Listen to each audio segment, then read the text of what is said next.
प्रस्तुत है विधानसभा में आज हुई कार्रवाई की समीक्षा।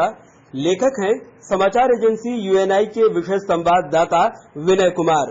झारखंड विधानसभा ने चालू वित्तीय वर्ष 2020-21 के लिए 7,323 करोड़ 25 लाख रुपए से अधिक के द्वितीय अनुपूरक बजट और तत्संबंधी विनियोग विधेयक संख्या 1 को आज ध्वनि मत से मंजूरी प्रदान कर दी।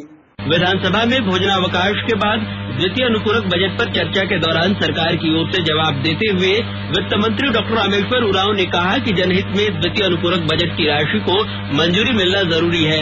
चर्चा के बाद भाजपा के अनंत ओझा की ओर से लाए गए कटौती प्रस्ताव को नामंजूर करते हुए द्वितीय अनुपूरक बजट और तत्संबंधी विनियोग विधेयक संख्या 1 को ध्वनि मत से मंजूरी प्रदान कर दी गई।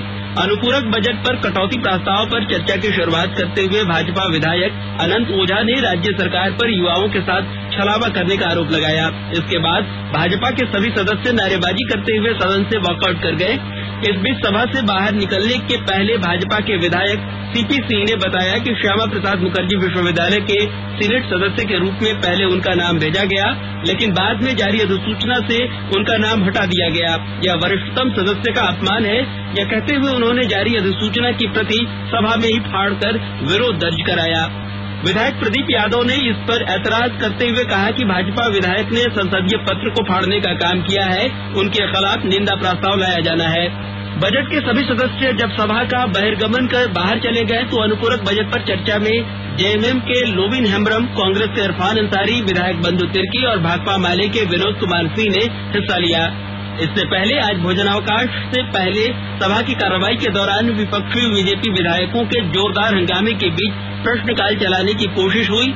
इस दौरान सरकार की ओर से कई सदस्यों के सवाल का जवाब भी दिया गया, लेकिन शोरगुल और नारेबाजी के कारण सुना नहीं जा सका। वहीं विपक्ष की ओर से लाए गए कार्य स्थगन प्रस्ताव को विधानसभा अध्यक्ष ने अमान्य करार दिया, जिसके कारण भाजपा सदस्यों ने जोरदार हंगामा किया और सभा की कार्रवाई को एक बार स्थगित भी करना पड़ा। सभा की कार्रवाई दोबारा शुरू होने पर हजारीबाग में हुए केरोसिन के उपयोग से विस्फोट से 4 लोगों की हुई मौत का मामला उठाते हुए भाजपा विधायक मनीष जायसवाल वेल में आकर लेट गए। वहीं मुख्यमंत्री हेमंत सोरेन ने इस मामले में उचित कार्रवाई का भरोसा दिलाया।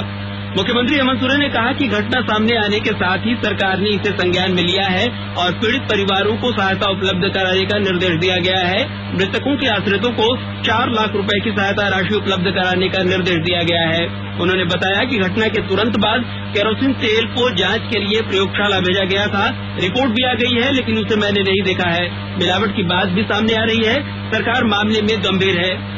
वहीं भाजपा विधायकों के हंगामे पर विधानसभा अध्यक्ष ने कड़ी नाराजगी जताई। प्रश्नोत्तर काल के दौरान विपक्षी सदस्यों के शोर शराबे, नारेबाजी और रिपोर्टर टेबुल तथा सचिव के टेबुल के निकट आकर टेबुल को पीटने और चारों ओर चक्कर लगाने पर नाराजगी जताते हुए विधानसभा अध्यक्ष रविंद्रनाथ महतो ने कहा कि संसदीय लोकतंत्र में विरोध अच्छा होता है, लेकिन टेबुल पीटने की परंपरा सही नहीं है। उन्होंने कहा कि हंगामा कर रहे सदस्यों का यह आचरण सही नहीं है।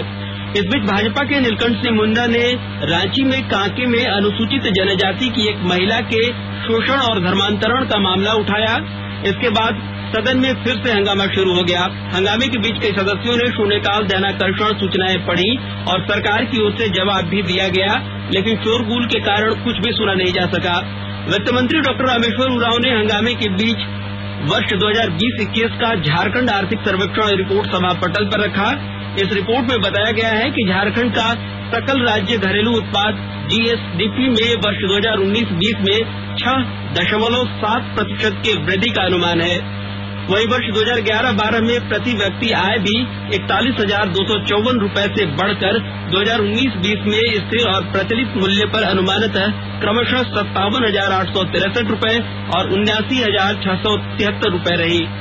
अभी आप सुन रहे थे विधानसभा में आज हुई कार्रवाई की समीक्षा। लेखक थे समाचार एजेंसी यूएनआई के विशेष संवाददाता विनय कुमार।